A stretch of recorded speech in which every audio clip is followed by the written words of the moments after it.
l'identité dicte les croyances dictent les standards dictent les actions. Donc, on a besoin de travailler sur l'identité de la personne. Et ça, les changements identitaires, là, je m'en vais dans un sujet autre, là, mais vite fait, les changements identitaires, ça requiert de dire non à la version que tu étais pour dire oui à la version évoluée de toi-même. Bienvenue au podcast Dumbbell et Domination. C'est pour les entraîneurs entrepreneurs qui sont tannés du status quo et qui veulent vivre à leur plein potentiel. C'est pour ceux qui veulent plus d'impact, plus de revenus et plus de liberté. C'est pour tous ceux qui ont des objectifs incroyables et qui sont prêts à faire peu importe ce que ça prend pour les atteindre. On fait pas dans la médiocrité. On est les 1% des coachs qui veulent vraiment plus. On est là pour changer le monde de l'entraînement et on passe notre temps à vouloir s'améliorer pour aider plus de gens possible. Ce podcast est dédié pour toi. On parle de marketing, de vente, de mindset, de leadership et de comment avoir des résultats incroyables avec tes clients pour que tu puisses bâtir ton entreprise de rêve. Sans plus attendre, bienvenue à l'épisode. Salut tout le monde, bienvenue au podcast. J'espère que vous allez bien, que vous avez passé une excellente semaine. Aujourd'hui, le sujet du podcast, c'est pourquoi tu devrais t'acheter une voiture de luxe ou pas. Et le concept que je veux parler, c'est tout ce qui est les biens matériels face au succès, tout ce qui est aussi au niveau du mindset, au niveau de l'argent.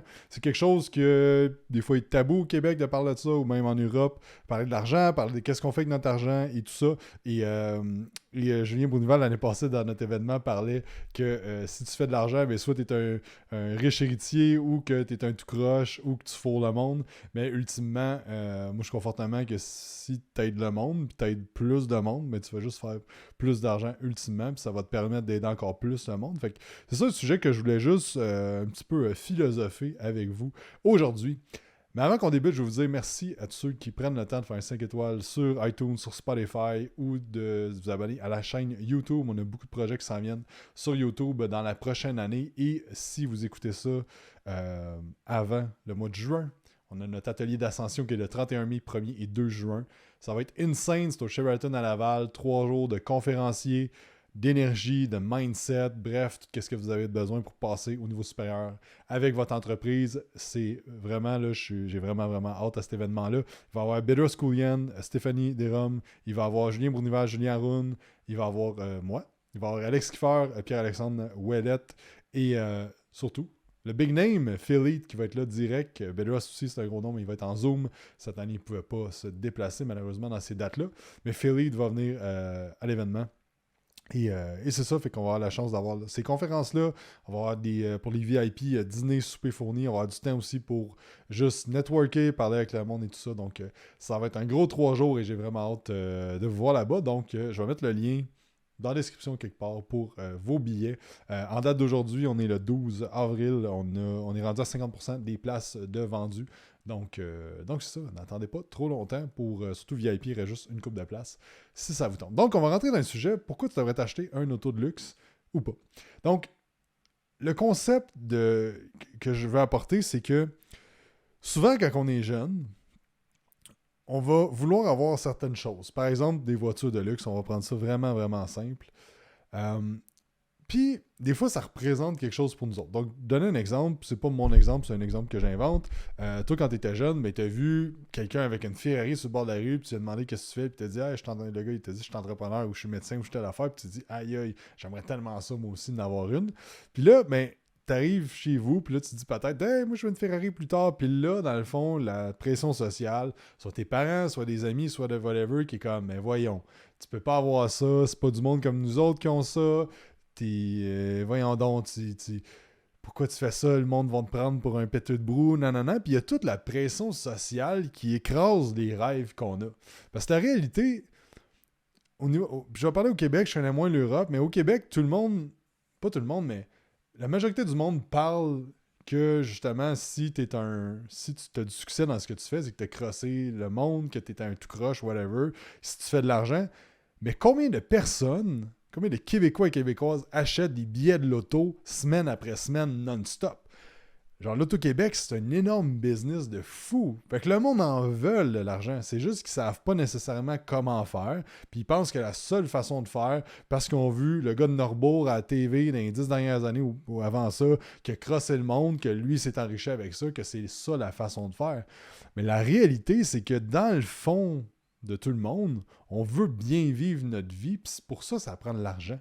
Parce que demain matin, si quelqu'un de proche dans ta famille ou un de tes amis tombe malade, puis il y a une solution qui coûte 100 000 $, puis que tu n'as pas l'argent, comment tu vas te sentir par rapport à ça?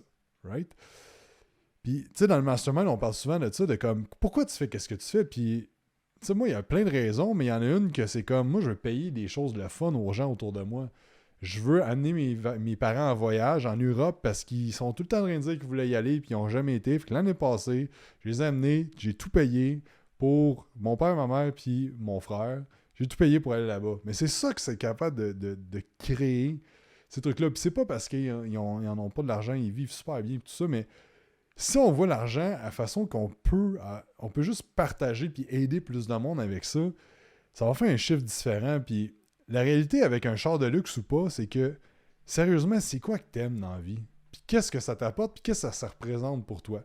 Donc, par exemple, pour toi, un char de luxe, si c'est ça comme quand je vais être capable de me payer une Ferrari, je vais être rendu à tel niveau dans ma vie, et ça va être une façon de fêter l'accomplissement de ça, ben tant mieux, puis let's go aussi, fais-les.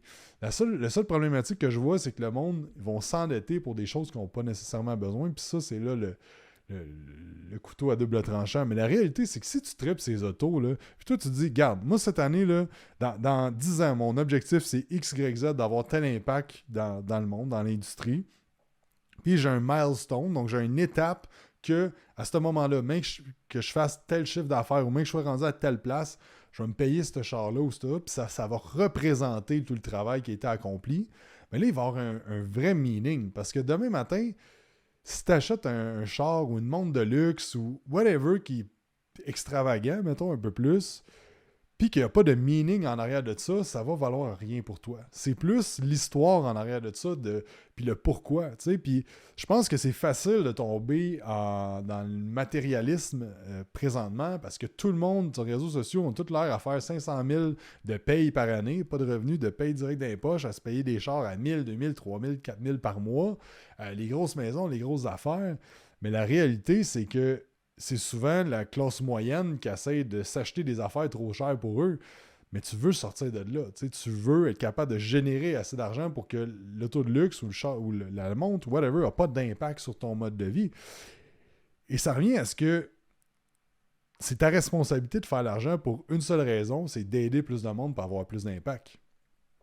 Parce que réellement, si tu es coach présentement, puis que tu n'as pas un gym privé, t'as pas de l'équipement haut de gamme, t'as pas du staff de qualité, t'as pas un système d'optimisation de qualité, comme t'aides-tu réellement ton client à pleine capacité? Et tout ça, ça demande de l'investissement monétaire. T'as-tu les compétences nécessaires? T'as-tu les formations? T'as-tu toutes les affaires pour réellement aider le client le plus possible? Ben, la réalité, c'est qu'on ne l'aura jamais assez. Fait que la réalité, c'est que c'est non. Fait que dans le fond, si on voit que l'argent, c'est juste de l'oxygène pour votre entreprise et que si vous avez un objectif de vous payer des choses extravagantes, bien, so be it, faites-le, récompensez-vous à un certain moment donné quand il y a un impact et quand ça représente quelque chose. Mais ça, je veux juste vous dire, c'est mon point de vue à moi, c'est vraiment une opinion à 100%, mais moi, je vois vraiment ça comme ça, que c'est un milestone qu'on atteint. C'est pas un objectif en soi, selon moi, acheter un gros char ou acheter une grosse maison. Ça doit juste être c'est juste une étape que vous franchissez, puis ça représente ça pour vous. Fait que là, exemple, moi je tripe ces montres, ben j'ai plusieurs montres qui représentent plein de choses dans ma vie. Puis quand je la mets sur mon poignet, cette montre-là, mais elle que j'ai présentement, elle représente que tout est possible. Parce que moi, j'ai passé mon secondaire 5 sur la fesse, je me suis fait dire que j'allais pas faire grand-chose. J'ai jamais été bon à l'école, j'ai fait des jobs à gauche, à droite, puis Colin, je suis capable de me payer ça, puis ça fait aucune différence sur mon budget, puis je l'ai même pas vu passer. Ben moi, c'est ça que ça représente, c'est comme anything is possible. Fait que quand je la mets, c'est un ancrage qui me met dans un mindset d'abondance, un mindset de comme crime. Je suis capable de créer, peu importe qu'est-ce que je veux, qu'est-ce que je peux faire, etc. T'sais. Fait que c'est juste un milestone, les trucs matériels, puis il faut se demander qu'est-ce qu'on aime. Moi, je tripe ces montres, j'écoute des vidéos de montres sur YouTube, genre tout ce qui est aspect du temps, j'ai une montre de tatouer sur pas une montre, mais une horloge de Salvador Dali de tatouer sur le bras. Le concept du temps, ça a tout le temps été quelque chose qui m'a fasciné. Puis l'art aussi. Puis une montre, c'est vraiment de l'art. C'est une pièce d'art d'art, pas OR, mais ART. C'est une pièce d'art qui est faite, les montres de haut de gamme sont faites à la main. C'est des pièces qui sont machinées comme super spécifiques en Suisse. Comme il y a un gros aspect de ça, puis moi, ça me fait triper ce monde-là, puis les histoires en arrière des montres, des compagnies de montres qui datent des années 1800, là, c'est comme, il y a de la grosse histoire en arrière de ça, puis moi, ça me fait triper, j'en parle, je sais que c'est aucunement sûr que le podcast, mais j'aime ça, moi, parler de ça. Mais moi, tu sais, un véhicule, c'est jamais quelque chose qui me tant fait triper, à part les muscle cars. Puis j'ai eu la chance de me procurer une Chevelle dans les dernières années, parce que c'était dans la famille, tout ça, puis bref, je l'ai acheté à mon père, mais pour moi, mettons, un véhicule, ça sera pas quelque chose... J'en ai un à un certain moment donné, exactement, je sais combien il faut que je fasse, puis l'impact que je vais avoir à ce moment-là, puis là, je vais me permettre ça. Mais pour moi, c'est pas quelque chose qui me fait triper plus que ça. Donc, ça va pas être un milestone important pour moi. Un voyage, ça peut être un milestone important pour toi, de comme quand t'es capable de payer un voyage aussi à ça, mais c'est juste une façon de voir les choses, plus une philosophie de voir le matériel ou des trucs un peu extravagants, mais qui sont pas comme... que c'est comme un peu stretch au niveau de l'achat, qui est pas quelque chose que les gens ont de l'habitude à faire. Puis c'est tout le temps l'impact que tu vas avoir, puis comment ça va te faire sentir à travers ça. Puis moi, c'est quelque chose qui me drive beaucoup, comme... moi, j'adore passer des moments. Les moments, les voyages, c'est tout quelque chose que moi qui me drive vraiment plus que du matériel ou d'avoir une plus grosse maison, une plus grosse affaire, whatever. Puis si c'est ça votre game, let's go, c'est malade. Comme, allez-y si c'est ça que vous aimez profondément. Si vous tripez sur l'automobile, par exemple, ou vous tripez sur peu importe quelque chose, comme Colin, on a une vie à vivre, aussi bien d'en profiter comme si tu rêves de posséder une Lamborghini. Colin, genre, mets ça dans tes objectifs de OK, même que j'atteigne ça, je vais pouvoir me payer ça, puis je vais le faire à ce moment-là, puis ça va représenter quelque chose de puissant en moi, tu sais. Comme, on a une vie à vivre, là, comme il y a tellement de possibilités, puis on peut tellement faire l'affaire si on est prêt à faire ce qu'il faut pour se rendre là, puis je pense que c'est de vivre à 100% la vie, puis ça passe par des affaires de même, puis comme, let's go aussi, faites-vous plaisir quand vient le temps. Mais ça vient avec le delayed gratification, d'être capable de présentement, de rouler avec un char de marde pour dans 5-10 ans t'acheter exactement le char que tu veux puis de pas faire de compromis entre les deux. Parce que si tu augmentes je vais prendre le véhicule, mais ça peut être juste ton mode de vie. Si tu augmentes ton mode de vie au fur et à mesure que ton revenu il augmente, tu n'auras jamais plus de liberté financière. Là. C'est la pire erreur qu'on voit, c'est que hop, le monde a une augmentation salariale, il change de char. What the fuck, man? Garde ton char. Comme, tu sais, comme, je comprends, là, c'est peut-être vraiment nice, mais comme, mettons que tu as eu 20 000 d'augmentation dans ton année, là, ben comme c'est pas assez pour changer ton char, là, tu dois avoir 50 000, 100 000, ou quand tu vas acheter des parts dans cette compagnie-là, comme, tu sais, whatever, ça va être quoi, mais, puis là, je parle comme quelqu'un qui est dans une entreprise, mais c'est la même chose avec les entrepreneurs, puis on le voit souvent dans d'autres milieux un petit peu plus, comme dans le milieu de la construction, comme ça commence à scaler les affaires, puis là, les gros trucks, le bateau, le ci, le ça, puis là, ça commence juste, le beat de vie, il fait juste monter en fou, puis la réalité, c'est que la liberté financière puis la liberté de faire ce que tu veux, c'est le gap entre ton mode de vie puis l'argent que tu es capable de générer. C'est ça. Fait que si tu fais 1 million par année, mais tu dépenses 1,1 million, tu es quand même 1000 dans le trou, là, ou whatever, 100 000 dans le trou. Donc, c'est une question de gap entre les deux et c'est ça qu'il faut créer pour être capable justement de s'acheter ou de faire des folies un petit peu comme ça. Puis, moi, la loi que j'ai, c'est que j'ai un compte qui s'appelle le Fuck Yeah, puis je mets 5% de mon revenu personnel dans ce compte-là. Puis c'est avec ça que je me paye des affaires que je trouve ça un petit peu niaiseux, mais que j'ai le goût, ça me fait triper comme une montre, comme whatever, j'ai comme mes deux familles, si on veut, sont venues chez nous. Puis, ma blonde vient d'accoucher au mois de décembre, on a un enfant, puis j'étais comme, il faire la bouffe, puis tout ça, puis demander au monde d'apporter de la bouffe, je suis comme, Fait que j'ai payé un traiteur qui est venu, qui nous a fait de la bouffe, il a tout ramassé après, puis tout ça, mais ça vient du compte fuck yeah. Juste comme, garde, je mets de l'argent de côté pour justement vivre des expériences de même, que c'est comme, c'était un peu irrationnel de le faire, mais Chris, c'était malade, c'était hot, je me suis bien senti, puis on a passé un beau moment, puis comme, Colin, c'était hot, genre. Puis ça, c'est des moments de même, moi, qui me motivent à continuer quand il y a des bouts que c'est tough, quand il y a des bouts que t'es stressé, quand il y a des bouts que t'es comme, tabarnouche, pourquoi je fais tout ça? Pourquoi je veux vivre tout le chaos de l'entrepreneuriat de même? Ben, c'est des choses comme ça qui te font faire le switch de comme, c'est pour ça que je le fais. Il faut avoir une raison profonde pourquoi on fait ça, puis je vous partage pour moi, mais ça peut être plein de choses pour vous autres. C'est comme, qu'est-ce qui vous drive au plus profond de vous-même, puis pourquoi vous le faites. Puis, tu sais, si c'est un véhicule pour vous, ben le véhicule, là, c'est comme, tu vas aller chercher, tu sais, tu t'imagines que ton père, il va triper, mais que tu ailles le chercher en lambeau, mettons, chez vous, puis tu vas imaginer le moment où est-ce que tu vas y faire un tour, ben si pour toi, là, ça, c'est comme, ça te drive au plus profond de ton être, là, ben comme, let's go, fais-les, parce que, je répète, mais on a juste une vie à vivre, puis c'est pas d'être reckless, c'est d'être smart dans nos décisions puis nos actions, mais c'est aussi de comprendre que, comme, on a besoin d'avoir des milestones pour se driver, parce que l'humain est une créature émotionnelle. Si on est juste dans le rationnel de comme travail, ben à un moment donné, comme tu vas plus être motivé, tu vas plus comprendre pourquoi tu le fais. Donc on a besoin d'avoir des milestones. Puis selon moi, c'est soit des voyages, soit des activités. Puis aussi, ce qui arrive avec tout ça, c'est que ça fait des ancrages, comme j'ai parlé. Donc les ancrages, c'est un concept de PNL. Tu sais, on peut faire des ancrages qui sont plus, mettons, une certaine musique peut être un ancrage ou, par exemple, pour ceux qui plus de ma génération ou plus vieux, comme Patrick Roy qui goalait pour les Canadiens, il tapait son bâton sur le goal avant de commencer une game. Fait que ça le mettait, c'est un ancrage qui était comme ça, c'est mon switch, que comme c'est game time, right? Donc, on peut avoir des ancrages qui sont physiques, donc par exemple une montre, un chandail, whatever.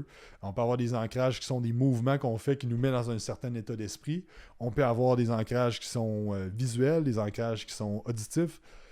Mais bref, il y a des choses comme ça qui vont aider à élever ton mindset. Donc, par exemple, que peut-être que pour toi, ton goal, ça a tout le temps été, par exemple, de t'acheter un short de luxe. Je vais juste prendre cet exemple-là, mais ça peut être n'importe quoi. Puis quand tu vas le réaliser, ben, ton identité va élever, ton mindset va élever, tes croyances vont élever. Puis l'identité dit que les croyances dit que les standards dit que les actions. Donc, on a besoin de travailler sur l'identité de la personne. Et ça, les changements identitaires, là, je m'en vais dans un sujet autre, là, mais vite fait, les changements identitaires, ça requiert de dire non à la version que tu étais pour dire oui à la version évoluée de toi-même. Et parfois, ça demande de faire certains changements dans tes habitudes. Puis moi, une des affaires qui m'a aidé à changer d'entraîneur à entrepreneur, c'est juste d'arrêter de m'habiller en gym non-stop. Fait que quand que je suis bien habillé, je mets mon beau petit polo comme ça, puis comme, ben je suis en mode gestionnaire d'entreprise, je suis en mode visionnaire, je suis en mode CEO, je suis en mode de je fais ma job de propriétaire d'entreprise.